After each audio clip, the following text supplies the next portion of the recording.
Cerita ini memberikan gambaran bagaimana masyarakat kita sekarang cenderung memboleh-bolehkan diri sendiri, melahirkan permissive society. Masyarakat serba boleh dengan ukuran sakarepe dewe. Itu sebabnya agama diturunkan. Dalam contoh yang indah, Rasul memberikan gambaran bahwa Islam ini bagaikan sebuah bangunan yang komponen pokoknya 5. Bunyal Islamu ala khamsin.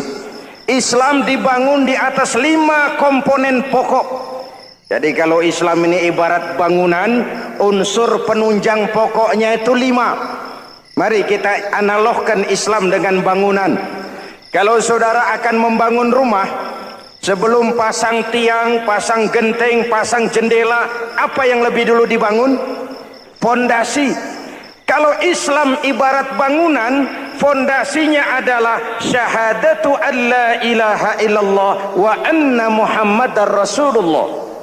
Ini fondasi. Jikalau kuat fondasi, aman bangunan. Jikalau rapuh fondasi, lentur dan luntur bangunan. Maka kuat atau tidak kuatnya bangunan Islam kita bergantung kepada keyakinan dasar tadi, fondasi. Saya bersaksi tidak ada Tuhan selain Allah, artinya saya tidak akan menyembah kecuali hanya kepada Allah. Orang yang benar fondasinya beres sujudnya. Kalau saya yakin tidak ada Tuhan selain Allah, saya tidak akan minta rezeki kecuali hanya kepada Allah. Orang yang benar fondasinya, giat bekerjanya, jauh dari tipu menipu, jauh dari renten, jauh dari riba, jauh dari korupsi, jauh dari judi. Keyakinan memberikan warna terhadap bentuk kepribadian. Kalau saya yakin tidak ada Tuhan selain Allah, saya tidak akan pernah takut kecuali hanya kepada Allah. Saya tidak akan melarikan persoalan kecuali hanya kepada Allah. Saya tidak akan menggantungkan hidup kecuali hanya kepada Allah. Saya tidak akan minta tolong kecuali hanya kepada Allah. Meresap ke dalam jiwa. Untuk keyakinan seperti ini, orang-orang tua kita dahulu berlinang air mata, bersimbah darah, bahkan berkorban nyawa, melaksanakan hijrah untuk mempertahankan keyakinan. Ini intan paling mahal dan ini mutiara paling berharga. Zaman boleh berubah, tapi pondasi tidak boleh goyah. Masa boleh berganti, tapi pondasi jangan sampai mati. Karena iman kita hidup, untuk iman kita berjuang, dan dalam iman kita ingin kembali menghadap Allah Subhanahu. Masih ingat cerita tentang Bilal? Masih? Mengulang kaji saja. Bilal itu budak sahaya. Ketika masuk Islam, dipanggil oleh majikannya. Bilal, iya bos. Saya dengar kamu masuk Islam ya? Iya bos. Kok berani-beraninya kamu masuk Islam? Memangnya kamu budak siapa Bilal? Iya budak bos. Bos. Kamu kerja sama siapa? Sama bos. Bos. Yang gaji kamu siapa? Ya bos. Nah, kamu kan ngerti Bilal, kamu budak saya, kamu kerja dengan saya, yang gaji kamu saya, yang beri makan saya. Kenapa? Kok beraninya masuk Islam padahal kamu belum saya kasih izin? Bos, bos boleh beli badan saya, tapi jangan mimpi bisa membeli jiwa saya. Tuhan boleh kuasai badan saya, tapi jangan mimpi bisa menguasai keyakinan saya. Saya memang benar Tuhan yang gaji, tapi kan saya digaji, saya kerja. Kerja itu kewajiban saya, gaji itu hak saya. Soal keyakinan, jangan ikut campur bos. Kurang ajar kamu Bilal. Biarin. Bilal, begini saja. Kalau kau mau meninggalkan keyakinanmu, meninggalkan Allah Tuhanmu, kau akan kami merdekakan. Tapi kalau kau tetap dalam keyakinanmu, kamu akan saya siksa sampai mati. Bagaimana? Jangan mimpi, bos. Lebih baik mati berkalang tanah daripada hidup bercermin bangkai. Biar saya gugur membela keyakinan daripada hidup jadi penjilat menjual akidah. Itu prinsip.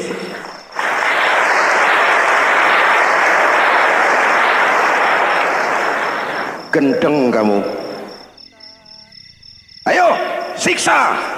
Tangannya diikat, dihimpit dengan batu berat, dijemur dengan terik matahari padang pasir, terkelupas kulitnya, mengalir darah dari sekujur badannya, pecah bibirnya. Ayo Bilal, tetap bertuhan Allah dan kau akan mati di sini, atau kembali ke agama lama, kau jadi merdeka. Dari bibir yang pecah itu cuma keluar Allahu Ahad. Bilal budak badannya, merdeka jiwanya, maka namanya ditulis dengan tinta emas dalam sejarah. Kita zaman sekarang merdeka badan kita, tapi sering budak mental dan jiwa kita, maka sejarah tidak pernah mau mencatat kita.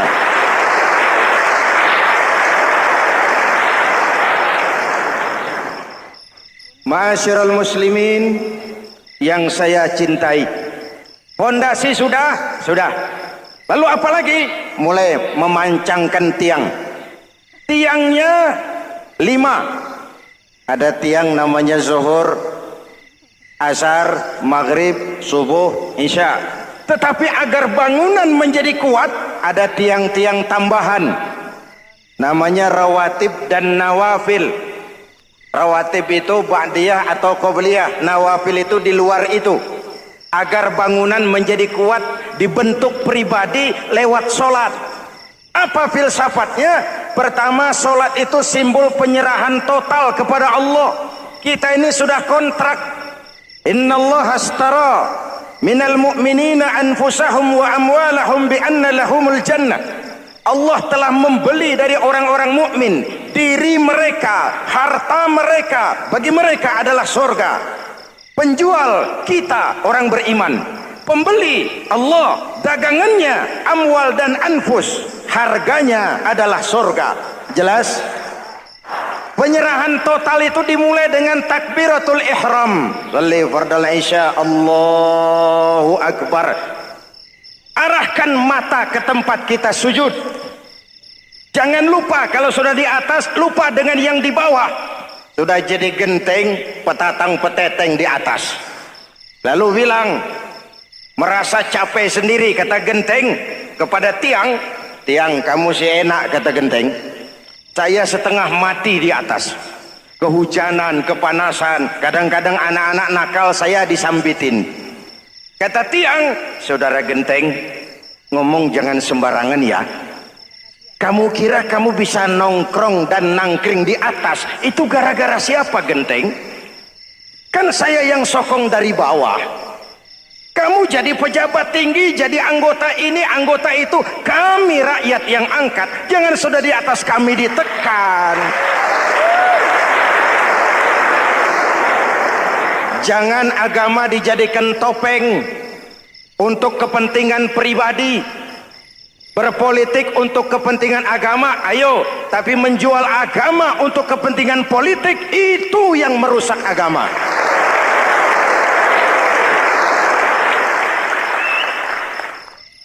Ini kan kita lagi prihatin sedang meluncur kasus Bulog Gate 2. Innalillahi wa inna ilaihi raji'un. Kita lihat sajalah para petinggi kita sekarang bagaimana menyikapi hukum. Sebab saya dengar ada bargaining, orang takut teriak maling sapi karena DE maling wedus. Tidak berani teriak ada maling sapi karena dia maling kambing. Yang lain maling ayam, dikumpulin ternyata maling semua.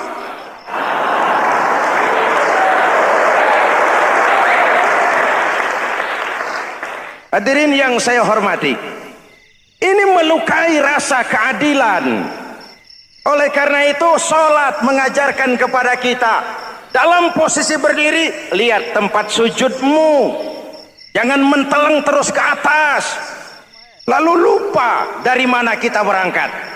Itulah maknanya tawadhu, rendah hati, tidak melonjak angku dan sombong. Ada sebuah hadis Rasulullah bersabda, "Idza aradallahu biqaumin khairan," apabila Allah menginginkan kebaikan kepada satu bangsa, apabila Allah menginginkan kebaikan kepada satu kelompok rakyat, walla alaihim hulama'uhum, maka yang naik jadi pemimpin adalah orang-orang yang santun, orang-orang yang lemah lembut, bukan orang yang menggunakan kekerasan dan tiran, sedikit-sedikit main pecat. Itu terlambat lahir. Mestinya lahir di zaman Hitler, mestinya lahir di zaman Benito Mussolini, atau kalau mau lebih klasik lagi di zaman Fir'aun. Kalau Allah menginginkan kebaikan kepada satu masyarakat, satu bangsa, satu negara, naiklah orang-orang yang santun, yang ngayomi, yang menjadi solusi dan jalan keluar untuk kepentingan rakyatnya, mampu memberikan keteladanan. Saya tertarik dengan pidato Presiden Cina pada saat dilantik. Cina, Presiden Cina pasti tidak tahu Pancasila, pasti tidak kenal Islam, tapi pidato pelantikannya, berikan saya 100 peti mati, yang 99 akan saya pakai buat koruptor, yang satu akan saya pakai sendiri kalau kamu lihat saya tidak benar. Luar biasa. Yang diperlukan sekarang ini keteladanan, hulama'uhum, sikap ngayomi, mencari jalan keluar, bukan memamerkan kekuasaan, memamerkan kekuatan, arogansi, menghormati perbedaan. Itu ciri demokrasi. Lalu waqadha bainahum ulama'uhum, yang memutuskan hukum adalah pakarnya, ulamanya, mengambil keputusan secara profesional sehingga rakyat beroleh apa yang namanya kepastian hukum, merasa hidup terlindungi, aman dan nyaman. Lalu yang ketiga, wa ja'alal mala fi askhiyaihim, peredaran harta, pergerakan ekonomi berada di tangan orang-orang yang pemurah, yang tidak mau kaya sendiri, tidak mau senyum di atas penderitaan orang lain, menari di atas bangkai saudaranya. Hadirin yang saya hormati, ini cirinya. Tapi sebaliknya kata Nabi, wa idza aradallahu biqaumin syarran, apabila Allah menghendaki kejelekan, keburukan bagi satu bangsa, walla alaihim sufahauhum, yang naik jadi pemimpin orang-orang durjana, orang-orang kurang ajar, tapi dipoles dengan topeng yang bagus. Ini musim topeng. Musim apa? Topeng. Topeng itu apa perlunya? Menyembunyikan wajah asli. Sekarang ini Dracula berwajah Arjuna. Ini musim topeng. Kita rakyat harus hati-hati dan punya filter, mampu memilah dan memilih. Walla alaihim sufahauhum wa qada bainahum juhaluhum, yang memutuskan hukum, yang mengambil keputusan orang-orang bodoh. Wa ja'alal mala fi bukhalaihim, peredaran harta, peredaran ekonomi jatuh di tangan orang-orang yang bakhil, yang tidak punya konsep menciptakan kemakmuran yang merata bagi seluruh rakyat Indonesia.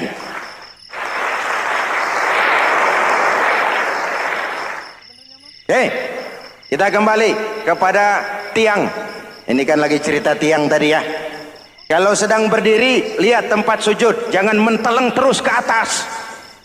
Terserang penyakit tamak bin rakus alias serakah. Nah, selesai.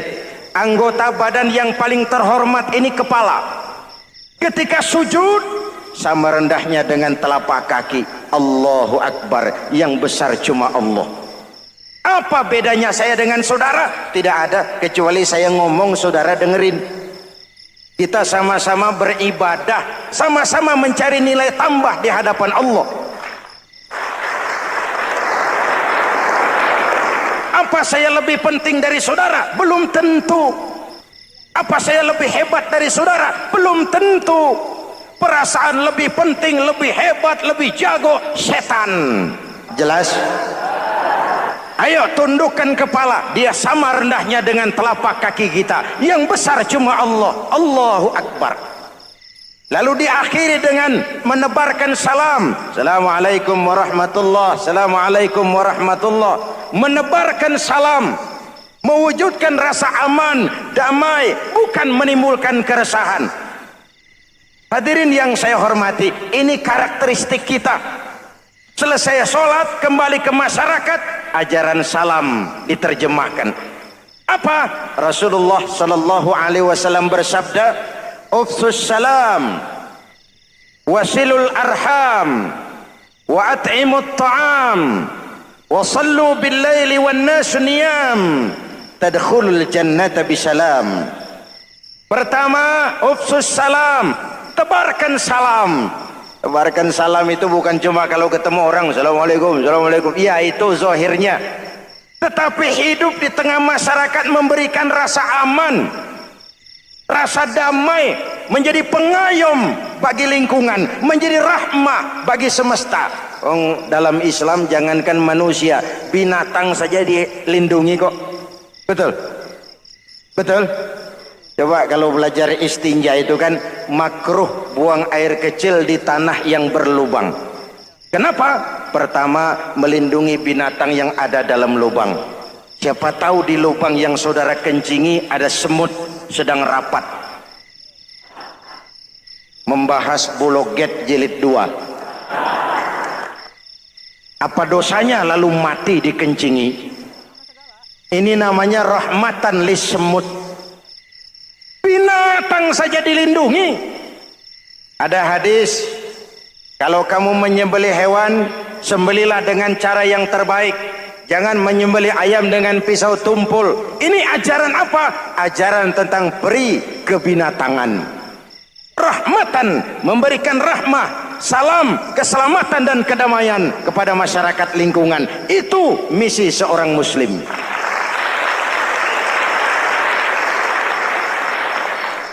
Hadirin hadirat ma'asyiral muslimin yang saya cintai, saya kembali kepada pesan Nabi tadi itu.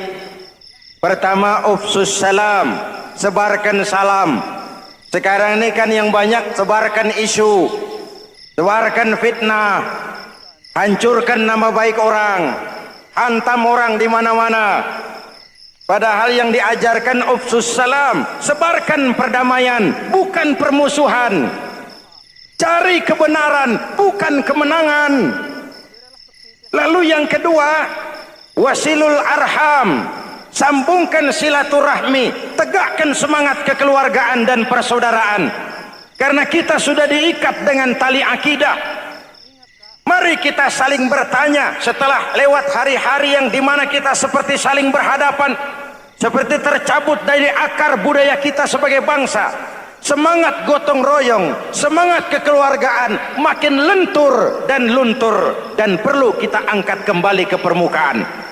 Silul arham, sambungkan semangat silaturahmi. Wa at'imut ta'am, berikan makan orang-orang yang kelaparan. Mempunyai kepekaan dan kepedulian. Jangan menari di atas penderitaan orang. Jangan tersenyum di atas isak tangis tetangga. at'imut ta'am, mempunyai kepedulian yang tinggi. Wasallu bil laili wan nasu niyam, bangunlah di keheningan malam ketika orang sedang tidur. Istilah saya, kalau mau telepon Allah jangan lupa nomor teleponnya itu 44342, jumlahnya 17, zuhur, asar, maghrib, isya, subuh 44342. Jangan ragu-ragu, kalau angka cukup telepon sambung, kalau angka kurang hati-hati salah sambung. Pak, mau sambung yang lebih cepat bagaimana? Bisa, selain nomor itu coba pakai sambungan langsung jarak jauh, namanya SLJJ. Kapan? Tengah malam. Kenapa tengah malam? Lebih murah, lebih murah. Saluran kosong, telepon jarang yang pakai, orang banyak tidur. Wa minal laili fatahajjad bihi nafilatan lak asa ayyab'atsaka rabbuka maqaman mahmuda. Nun di keheningan malam, bangun. Seperti bapak-bapak, ibu-ibu sering bangun tengah malam ya Bu? Ya. Ngapain? Kalau bangun tengah malam ini sih saya percaya, cuma urusannya apa?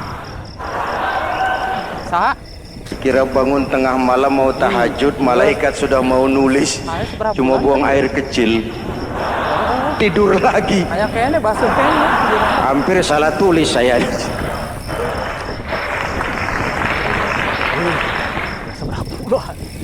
Baik, pondasi sudah Pak, tiang siap. Lalu apa lagi? Nah, rumah itu supaya ada batas perlu pagar, dinding, tembok. Yang jadi batas dinding, tembok, puasa. Asyamu junnatun, puasa adalah dinding, benteng yang menyelamatkan manusia jangan sampai menyentuh wilayah lain. Ada batas-batas dan norma yang diindahkan. Selesai tembok, dinding, selesai. Pagar, selesai.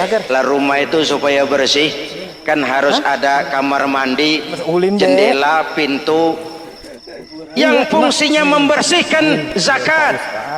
Kalau dia zakatul mal, dia bersihkan harta kita. Kalau dia zakatul fitrah, dia bersihkan jiwa kita. Kalau dia zakatul tijarah, dia bersihkan bisnis kita. Kalau dia zakatul ma'adin, dia bersihkan barang tambang kita.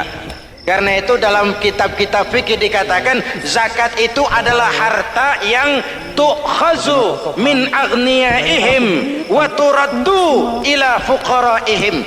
Diambil dari yang kaya, diserahkan. Hukum diatur menurut selera orang yang sedang berkuasa, maka yang benar bisa jadi salah, yang salah bisa jadi benar. Kalau untuk rakyat, hukum itu tajam bukan main, cepat sekali dilaksanakan. Tapi giliran menengah ke atas yang gedean dikit berbuat salah, hukum tumpul. Tapi ada orang-orang tertentu yang agunannya palsu, jaminannya palsu. Bawa kata belece, bukan cuma miliaran, triliunan kredit bisa keluar. Terluka rasa keadilan, hilangnya kesempatan. Rakyat cuma dapat kesempitan, jarang dapat kesempatan.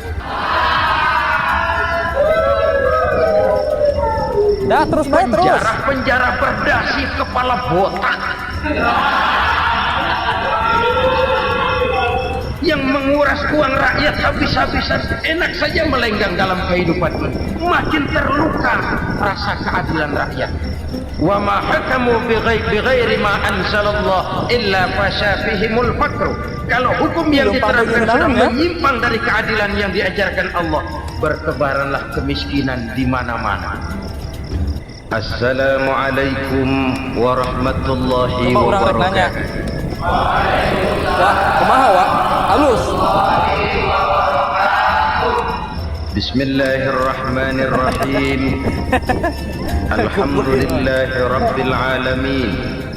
Mami Wassalatu wassalamu ala asyrafil anbiya wal mursalin Lumpang wae. Sayyidina wa maulana Muhammadin wa ala alihi wa sahbihi ajma'in. Amma ba'd. Saudara-saudara kaum muslimin rahimakumullah.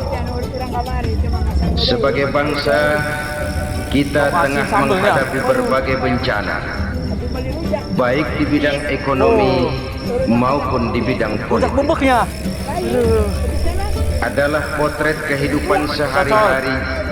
Kita menyaksikan peristiwa-peristiwa yang memilukan dan memalukan. PHK terjadi di mana-mana. Pengangguran meningkat, harga-harga membumbung tinggi, daya beli rakyat semakin lemah. Sementara di bidang politik, kejadian-kejadian memberikan indikasi bahwa persatuan dan kesatuan kita sebagai bangsa dewasa ini tengah berada dalam ujian yang berat. Pada jumpa kita kali ini, tanpa bermaksud untuk mencari kambing hitam dari bencana yang kita hadapi, saya ingin menyampaikan sebuah hadis yang diriwayatkan oleh Imam At-Tabarani dari Ibnu Abbas bahwa Rasulullah sallallahu alaihi wasallam bersabda, khamsun bi khamsin. Ada 5 perkara yang dapat menimbulkan 5 macam bencana. Mari kita renungi hadis ini satu demi satu sebagai bahan introspeksi buat kita semua dalam menghadapi bencana yang tengah berlaku sekarang ini. Yang pertama, manaqasa qaumul ahda illa sullita alaihim aduwwuhum. Apabila suatu kaum sudah mengingkari janjinya, maka mereka pun akan dikuasai oleh musuh-musuh mereka. Sederhana saja nampak kalimat dalam hadis ini. Apabila orang sudah mengingkari janji, mereka akan dikuasai oleh musuh-musuh mereka sendiri. Dan musuh kita yang paling utama saat ini adalah kemiskinan dan kebodohan. Kenapa itu terjadi? Karena kita mengingkari janji kita sendiri. Di saat awal-awal berdirinya Orde Baru, kita pernah berjanji untuk melaksanakan Pancasila dan Undang-Undang Dasar 45 secara murni dan konsekuen. Kita berjanji bahwa kita akan menegakkan pemerintah yang bersih dan berwibawa. Itu semua pada permulaannya. Waktu demi waktu berjalan, kita lupa dengan janji yang kita ucapkan itu. Ketuhanan yang Maha Esa kita ucapkan, tapi kesetanan yang luar biasa yang kita lakukan. Kemanusiaan yang adil dan beradab yang kita dengungkan, tetapi kemanusiaan zalim dan biadab yang kita praktekkan. Sederhana saja saudara, hampir setiap pejabat pada posisi-posisi kunci, di awal-awal ia memangku jabatan itu, biasanya ia mengucapkan sumpah dengan lafaz demi Allah bahwa dalam melaksanakan jabatan ini saya tidak akan menerima hadiah atau pemberian dalam bentuk apapun. Itu pada permulaannya.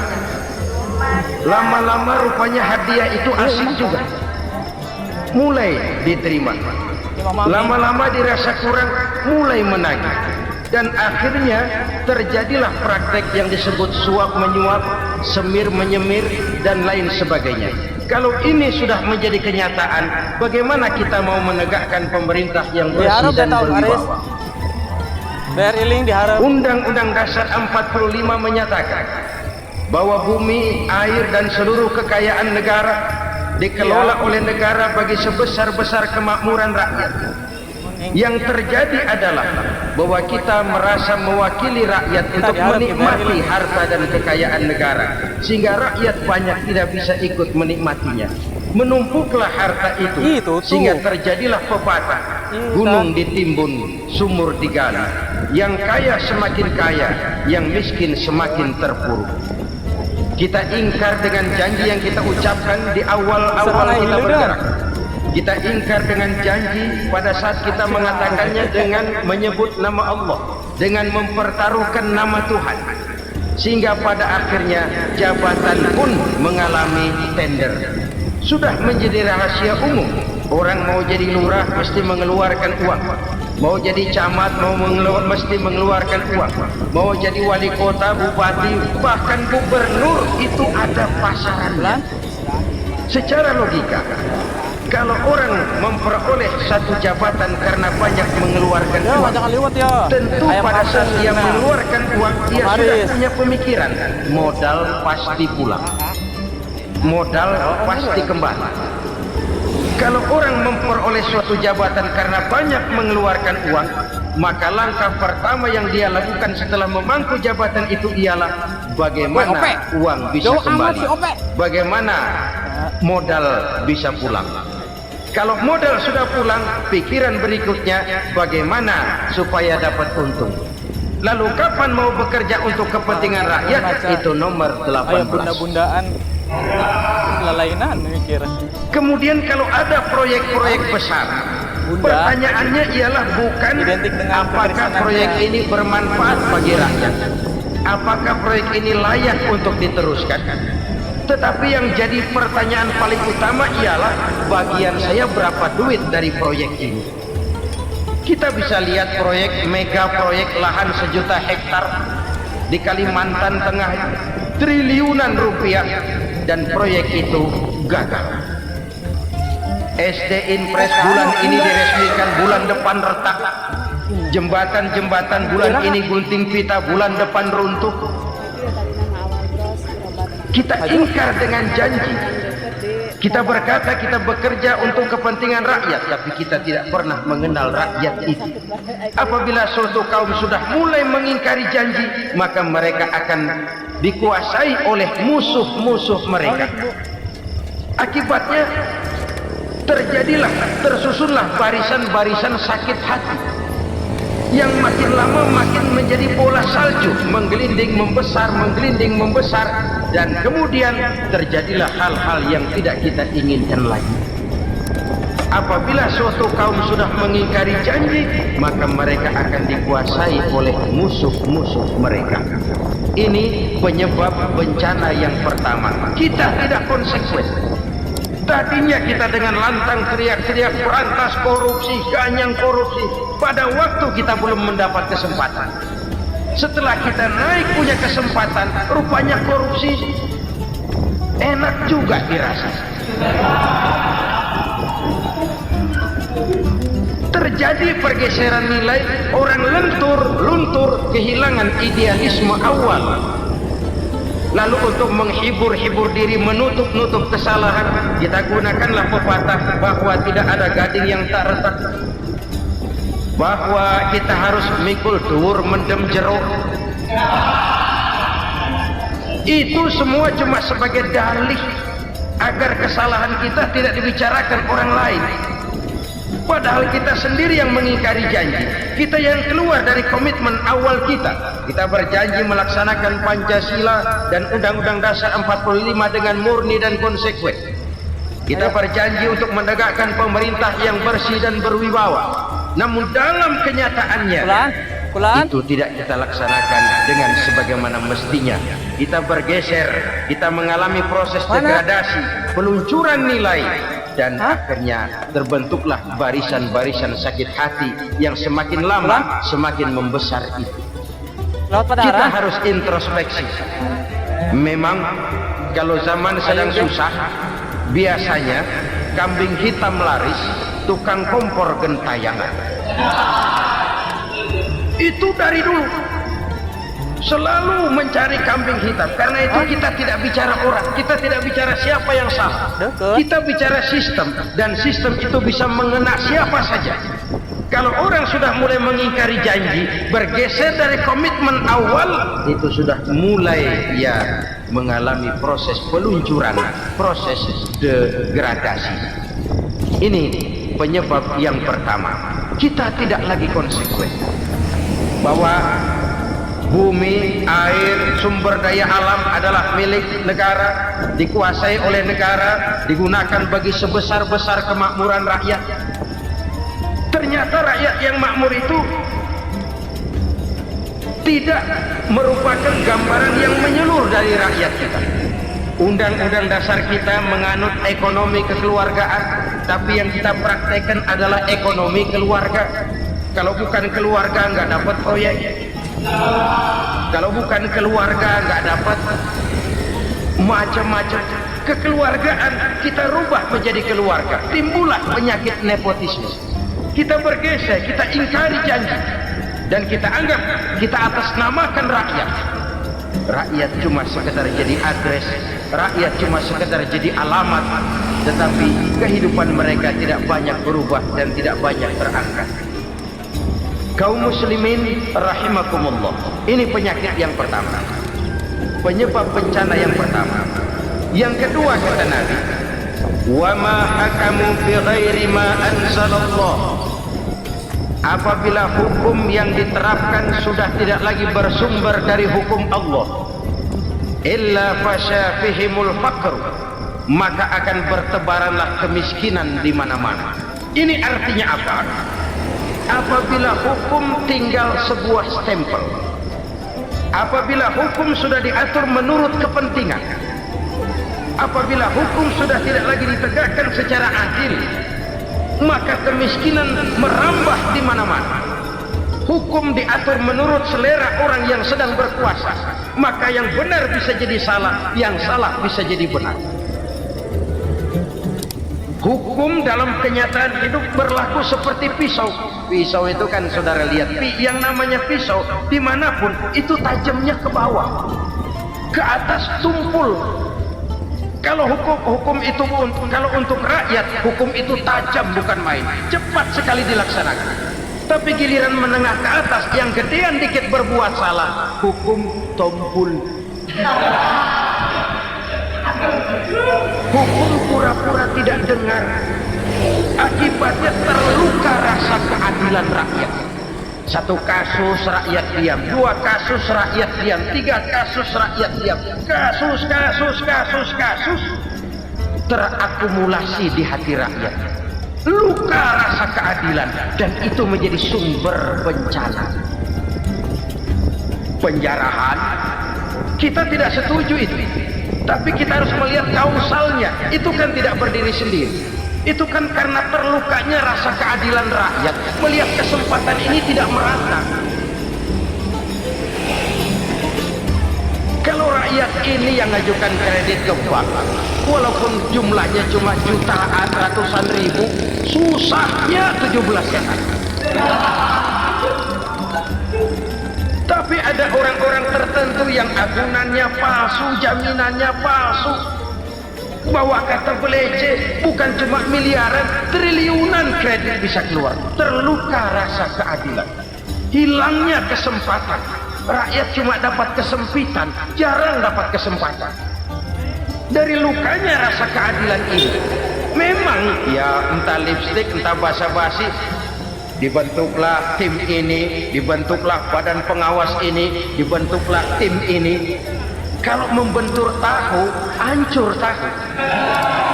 Tapi kalau tim yang dibentuk membentur karang, bukan karangnya yang hancur biasanya, timnya yang bubar. Kenapa? Yang dibentur batu karang yang sangat keras. Kita main-main dengan hukum, kita tidak konsekuen dengan hukum, luka rasa keadilan, dan itu terakumulasi.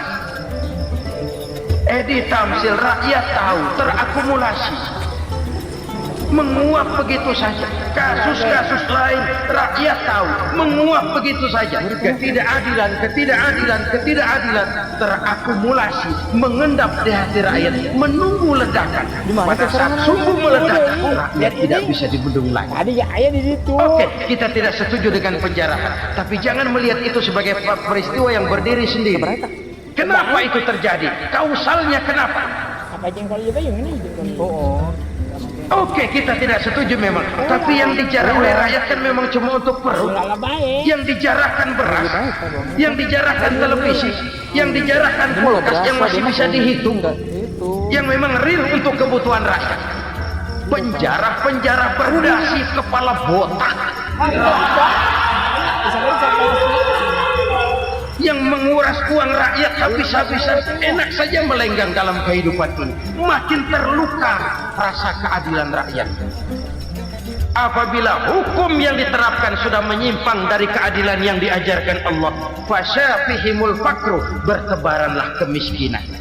Aneh, memalukan, memilukan. Sebuah negara agraris yang katanya pulaunya hijau royo-royo, Gemah Ripalah, Jenawi, Toto, Tentem, Kertora, Harjo, yang tahun 93 pernah mendapat penghargaan dari FAO, Badan Pangan Sedunia, sebagai negara yang berhasil dalam swasembada pangan. Sekarang ini kita terpaksa betul beli beras dari Vietnam, beli beras ke Kamboja, beli kedelai dari Kamboja. Kenapa? Lahan sawah kita habis ditanami pabrik. Teknologi kita, teknologi loncatan yang non-applied, tidak terpakai oleh kita. Lantas lahan yang tidak bisa kita tanami, kita paksakan lahan-lahan gambut menjadi tanah pertanian yang subur dengan biaya triliunan, dan kita gagal. Kita cari jarum dan kapak hilang. Kita mau jadi negara industri dengan loncatan teknologi yang maju, kita lupakan pola pijak kita sebagai negara agraris, dan akhirnya kita kecolongan. Lihatlah dewasa ini, rakyat kita antri sembako di mana-mana. Di sebuah negara agraris, ketidakadilan melahirkan kemiskinan, kemiskinan moral dan kemiskinan material. Kemiskinan moral, rakyat nggak percaya lagi sama pejabat. Rakyat mengalami krisis figur. Orang, ala lu ngomong dah sama ember.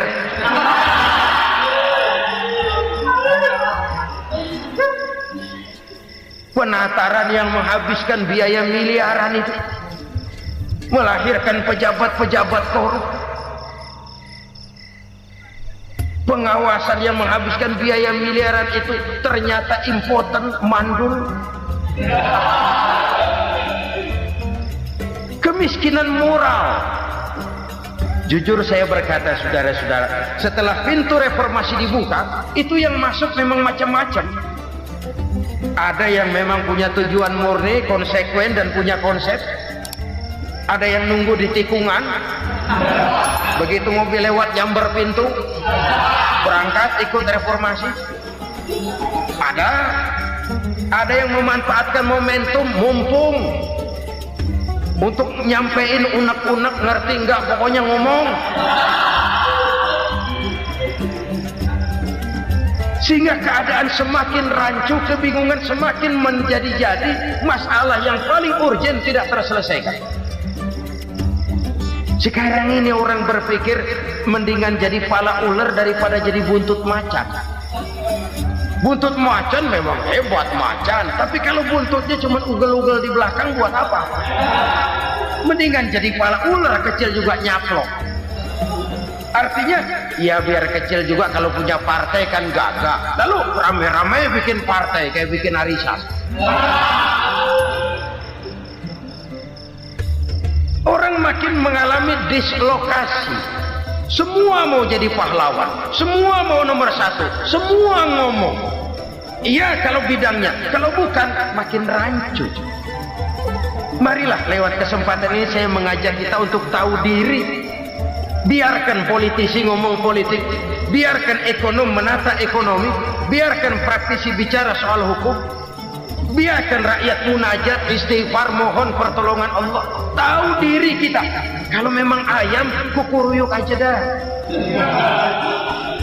Kalau memang kucing, ayo ngeong. Kalau kambing, silahkan ngembe. Udah tahu ayam, ngeong bunyinya. Suaranya palas, orang nggak ngerti, bingung, makin menjadi-jadi. Ibarat kesebelasan sepak bola bangsa kita sekarang ini, rame-rame mau bikin gol, kiper ikut nyerang sekarang. Memilukan dan bahkan memalukan. wa ma hakamu bighairi ma anzalallah illa fasha fihimul faqru. Kalau hukum yang diterapkan sudah menyimpang dari keadilan yang diajarkan Allah, bertebaranlah kemiskinan di mana-mana. Coba sekarang ini yang punya duit bingung, apalagi yang kagak punya duit. Yang pengusaha gede ngeluh, apalagi yang pengusaha pas-pasan. Yang kagak punya beras, yang punya beras saja masih bingung, apalagi yang nggak punya beras. Ini sudah demikian merata. Dulu kita kagum mendengar konglomerat kelas wadah, kelas-kelas yang seakan-akan cuma ada dalam khayalan mereka, punya kekayaan miliaran dolar, triliunan. Sudahlah, seolah-olah nggak terjangkau sama kita. Weh, ternyata yang gede-gede itu juga gede utangnya.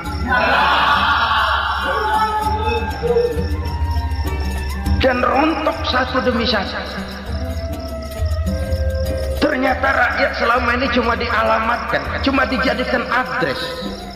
Rakyat yang tidak banyak ngerti persoalan ini harus menanggung hidup ini begini berat, harus menanggung beban hidup ini begini tinggi. Daya beli semakin lemah, semakin terpuruk dan terpuruk, sedang keadaan belum juga banyak berubah. Yang hutang sama luar negeri itu kan bukan rakyat kecil, Ciano. Yang banyak nyimpen dolar juga kan Ciano. Rakyat kecil bocah kampung mah jangankan nyimpen dolar, ngelihat juga tumben. Kemana kita mesti bercermin? Sekali lagi saya mengatakan maaf, kita tidak bermaksud mencari kambing hitam. Karena itu kita tidak bicara orang, kita bicara sistem, kita bicara keadaan. Beginilah yang dikatakan Nabi, penyebab timbulnya bencana, hukum yang ditegakkan tidak lagi berorientasi kepada keadilan, tapi berorientasi kepada kepentingan. Akhirnya bentuk hukum seperti pisau, tajam ke bawah, tumpul ke atas. Hukum cuma buat rakyat kecil, tetapi kelompok menengah ke atas kadang-kadang kebal dari perlakuan hukum. Maka bertebaranlah kemiskinan. Iya, kemiskinan moral berupa lukanya rasa keadilan. Kalau rasa keadilan terluka, orang kan nunggu kesempatan, saudara. Iya, dia nggak bisa ngomong. Iya, dia nggak sanggup action. Iya, dia nggak bisa tunjuk rasa, tapi hatinya kan kapan ada kesempatan, kapan ada waktu, tunggu. Hatinya mesti begitu. Sehingga begitu ada kesempatan, terjadilah hal-hal yang tidak terhindarkan. Dan itu ekses, bukan reformasi. Jangan seperti sebuah dialog saya dengan seorang abang beca. Saya bertanya, bang, ya, abang tahu nggak reformasi? Tahu, Ustaz. Apa? Pembakaran. Terus penjara, lalu perkosaan. Itu reformasi. Itu yang saya lihat. Itu yang dia lihat. Saya tentu tidak menyalahkan abang beca kita, karena memang itu yang dia lihat dan sejauh itu wawasannya. Tapi ini indikasi bahwa banyak rakyat kita yang belum bisa menggunakan kebebasan secara bertanggung jawab. Padahal kebebasan tanpa tanggung jawab tirani. Sebuah contoh gampang-gampangan. Saya beli radio, saya setel di kamar saya, lalu saya bilang, ini radio gue. Yang beli gue, pakai duit gue setel di kamar gue, sekeras-kerasnya, gak ada urusan sama orang lain. Itu kata saya. Tetapi tetangga saya sebelah rumah kan boleh juga ngomong begitu. Kata tetangga saya, ini mata gue, yang ngantuk gue tidur di kamar gue. Kenapa suara radio lu nyampe kemari? Artinya apa ini? Kebebasan saya nyetel radio dibatasi oleh kebebasan tetangga saya yang mau tidur. Tidak ada kebebasan mutlak. Kebebasan mutlak tanpa tanggung jawab kembali akan melahirkan tirani, kembali akan melahirkan pemaksaan kehendak. Dan itu lagi-lagi bukan demokrasi. Saudara-saudara kaum muslimin rahimakumullah. Ini penyakit yang kedua, lukanya rasa keadilan, terutama di kalangan rakyat kecil. Itu mengendap menjadi akumulasi dan menunggu giliran kapan bisa dimuntahkan. Dengan kata lain, rakyat itu udah banyak banget makan yang perutnya jadi enak, nyelam, kapan nunggu muntahnya. Udah begini banyak akumulasi yang mereka pendam di perut ini, sehingga ketika terjadi kesempatan itu sudah tidak terkendalikan lagi. Kita out of control. Saya tidak mentolerir sikap-sikap kekerasan. Bahkan saya lebih cenderung bahwa kalau di rumah kita banyak tikusnya, tikusnya saja racuni, jangan rumah dibakar. Bahwa ada korupsi, ya, ada kolusi, memang ada nepotisme, tentu. Tetapi tikusnya saja racuni, jangan rumah dibakar. Masa mau ngusir tikus bakar rumah? Tikusnya lari, tikusnya selamat, rumahnya ewes-ewes.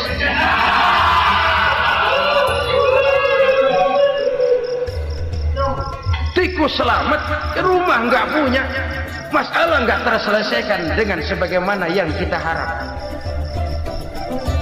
Kita sepakat ini negara hukum, dan di hadapan hukum semua manusia itu sama. Itu prinsip yang diajarkan Allah. Al-musawat bainan nas fi takalifil ahkam. Semua manusia sama dalam berhadapan dengan hukum Allah Subhanahu wa taala. Kalau hukum sudah pandang bulu, itu jelas yang enak yang banyak bulunya. Siapa yang banyak bulunya? Monyet. Kalau hukum pandang bulu, monyet keenakan. Saudara-saudara kaum muslimin rahimakumullah, introspeksi. Mari kita bercermin bagaimana perjalanan hukum selama ini. Kalau introspeksi ini kita temukan, lalu ada upaya untuk memperbaiki diri. Jangan menggunakan tak ada gading yang tak retak, mikul dhuwur mendem jero untuk menutup-nutupi kesalahan orang.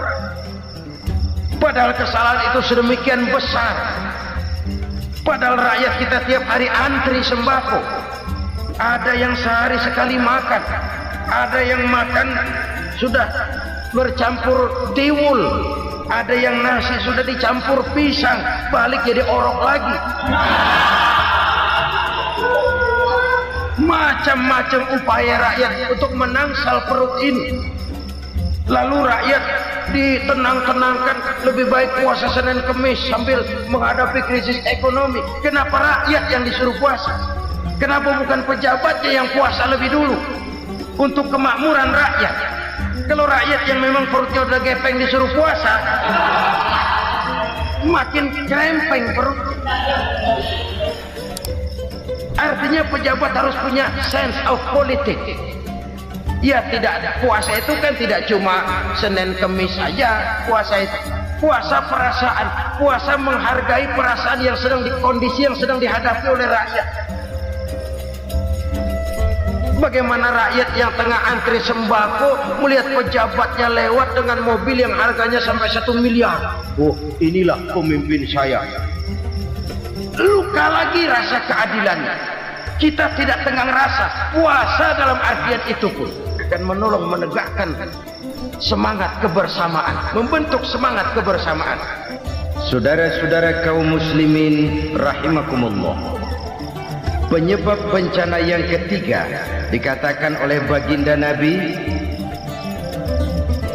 wala dhaharat fihimul fahishatu illa fasha fihimul maut. Apabila kekejian telah merajalela, maka maut bertebaran di mana-mana. Kita renungi butir kalimat dalam hadis ini. Apabila kekejian telah merajalela, maut bertebaran di mana-mana. Begitu murah arti sebuah kehidupan. Penjarahan untuk hal-hal yang kecil tapi sampai mengorbankan nyawa. Apabila kekejian sudah terjadi di mana-mana, maut pun bertebaran. Maut dalam arti berpisah ruh dengan jasad, tapi juga maut dalam arti orang bisa mati karirnya, orang bisa mati usahanya, orang bisa mati kesempatannya karena perbuatan-perbuatan keji yang selama ini tidak terbendung. Lahirlah teori mafia. Siapa yang kuat dia yang berkuasa, siapa yang lemah dia menjadi mangsa. Proyek-proyek besar yang menang tender itu ya dari itu ke itu saja. Yang pengusaha-pengusaha tidak punya koneksi, tidak bisa bayar komisi, dapat proyek tetelan. Ada dagingnya dikit, namanya juga tetelan. Dagingnya sudah habis disantap oleh meja. Sekian puluh meja dilalui, sekian puluh amplop dikeluarkan, sehingga yang akhirnya ya tinggal tetelan itu tadi. Maka kualitas pekerjaan pun sudah bukan lagi jadi masalah. Demikianlah mafia-mafia ini bermunculan di mana-mana. Di pengadilan terkenal mafia pengadilan. Hukum bisa dibeli, hukum bisa dipesan menurut kebutuhan sponsor. Mafia peradilan, mafia politik, mafia ekonomi, bahkan mafia agama yang menggunakan agama sebagai kedok, menggunakan agama sebagai dalih, menggunakan agama sebagai topeng untuk melancarkan maksud-maksud politiknya pun tidak tertutup kemungkinan. Apabila kekejian telah merajalela, maut bertebaran di mana-mana.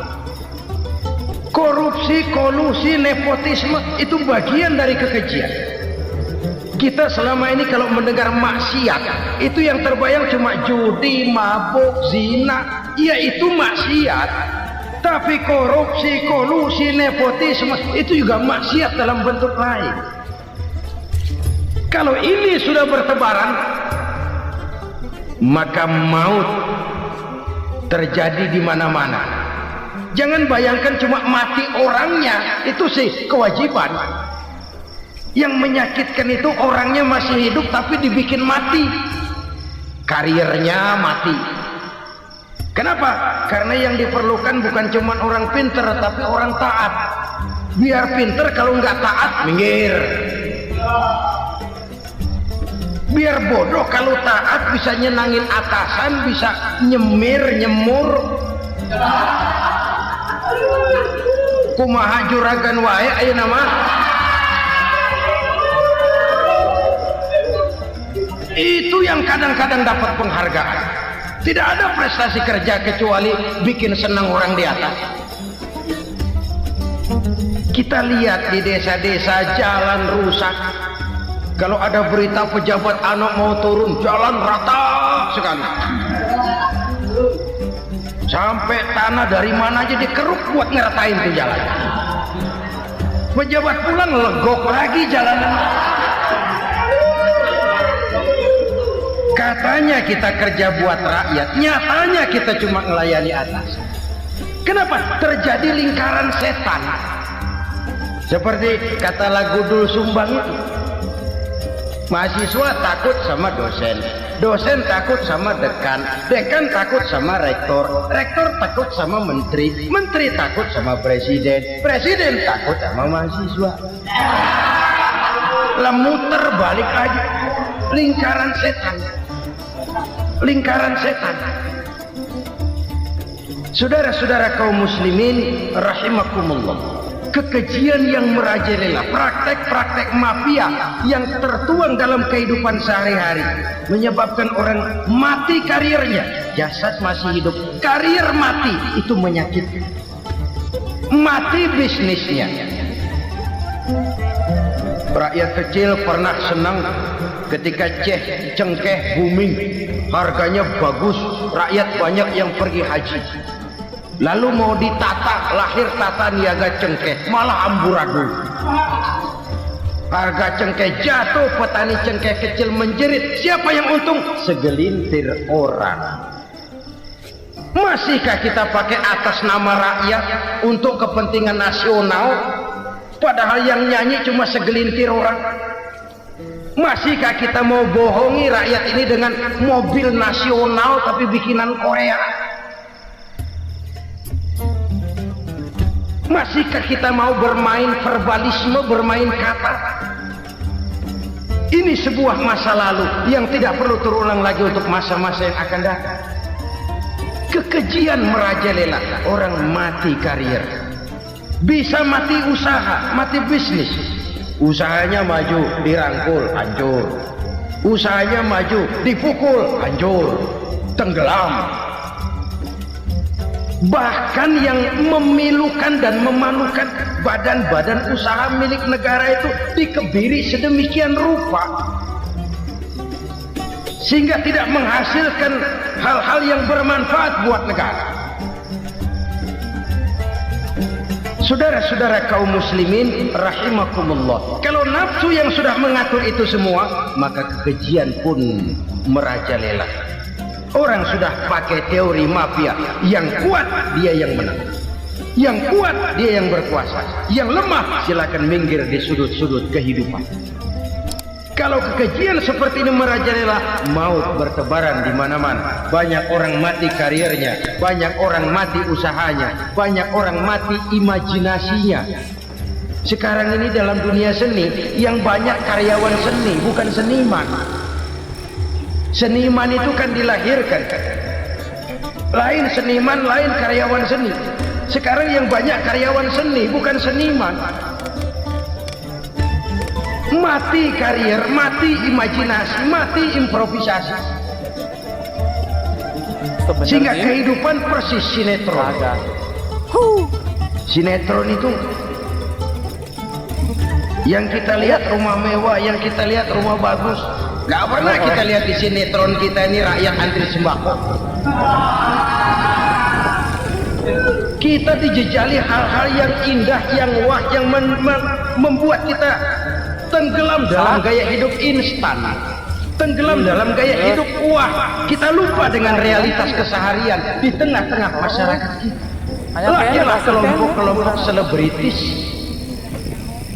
dibesarkan oleh berbagai media. Selebritis pilek aja masuk koran, pilek.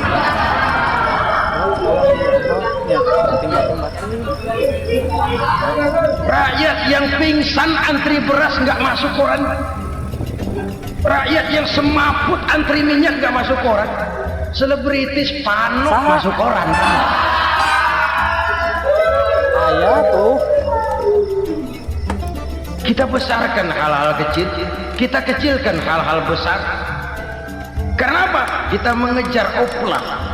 Kita profit oriented, tidak lagi berorientasi kepada realitas hidup yang kita hadapi ini. Kalau kekejian sudah merajalela kata Nabi, maka maut bertebaran di mana-mana. Maut dalam artian maut, coba lihat sekarang begitu murah nyawanya. Karena 1000 perak orang mau nusuk bunuh. Yuk, siap. Karena beras seliter orang khilaf, begitu murah kehidupan. Tapi kekejian dalam bentuk korupsi, kolusi, nepotisme, kekejian dalam bentuk itu mematikan karir, mematikan bisnis, mematikan imajinasi, mematikan kreativitas. Itu juga maut dalam bentuk lain akibat kekejaman lain. Juga gede-gedeannya. Ini penyebab yang ketiga. Yang keempat, penyebab bencana menurut baginda Rasul, kehadiran. wala tuffiful mikyala illa muni'un nabat. Apabila timbangan sudah dicurangi, maka tercegahlah tumbuh-tumbuhan. Apabila timbangan sudah mulai curang, maka terjadilah musim paceklik. Apabila bisnis sudah bergaya mafia tadi itu, kecurangan-kecurangan terjadi, tender di balik pintu, yang dimenangkan cuma kelompok-kelompok yang bisa memberikan presentasi yang besar.